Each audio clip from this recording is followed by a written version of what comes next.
Questão 3 aqui é um pouco parecida com as outras, que a 1 e a 2, né? Porque o limite é de x tendendo ao infinito também. Então, vamos lá. Tentando colocar a potência maior em evidência. Tá, mas isso aqui tá meio doido, porque olha só, eu tenho raiz, aí aqui eu tenho raiz também, aí aqui também tenho raiz. O que eu vou fazer com esse monte de raiz? Bom, de qualquer maneira eu tenho maior potência. Quem é maior? É a raiz ou é a raiz da raiz? A maior potência é a raiz. Então, vou tentar colocar o x sem estar a raiz dentro da raiz em evidência. A gente só vai saber se dá certo se a gente tentar. Então, vai ser o limite quando o x tende a mais infinito. De quê? Vamos lá. Em cima, colocando o x sem estar na raiz em evidência, fica a raiz de 1 mais. Vamos lá. Como eu tô com raiz de x vezes quem que volta a ser x? Bom, como o x é positivo, graças a Deus, porque ele tá indo para mais infinito, eu posso dizer que é raiz de x. Quer dizer, como x é positivo, a raiz de x vezes raiz de x igual a x. Esse x tá parecendo mais um n. Então, se eu coloco o x, raiz de x, o x em evidência, na verdade não vai ser raiz de x ali, né? Vai ser 1 sobre raiz de x.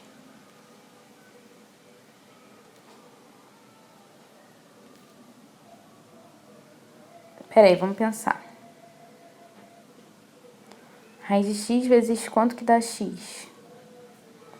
Ih, vai ser mais do que isso, olha só. Eu tenho que achar alguém que raiz de x vezes esse alguém é igual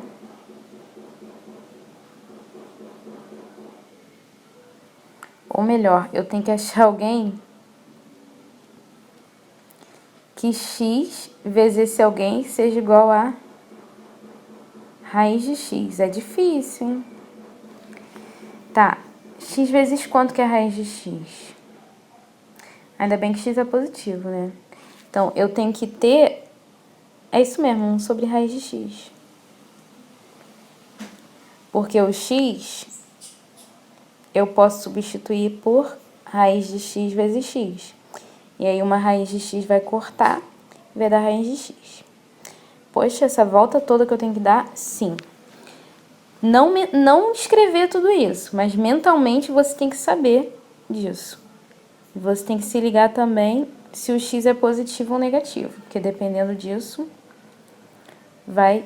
dependendo disso, pode não existir uma raiz de x. X tem que ser positivo para existir raiz de x. Raiz quadrada, né? Raiz de índice par. Raiz cúbica, não tem problema. Tá, mas conseguimos o que a gente queria. Agora, vamos lá embaixo.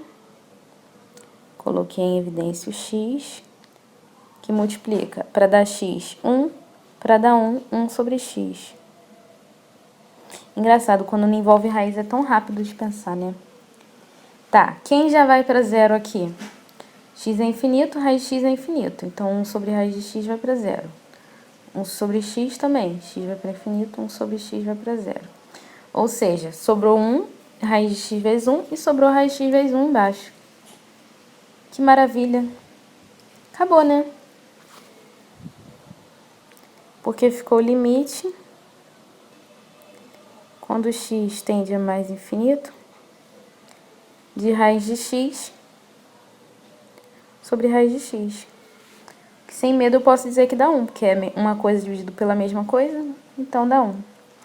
Simples assim, beleza? Então, o único desafio dessa questão aí, na verdade eram 2 desafios. Um era ter ideia de botar o x em evidência dentro do radical, e o outro era descobrir, que vocês viram que até eu tive um pouquinho de dificuldade, descobrir como fazer essa operação aqui. Então, esse aqui foi o nosso única coisa um pouquinho mais desafiadora pra gente fazer, beleza?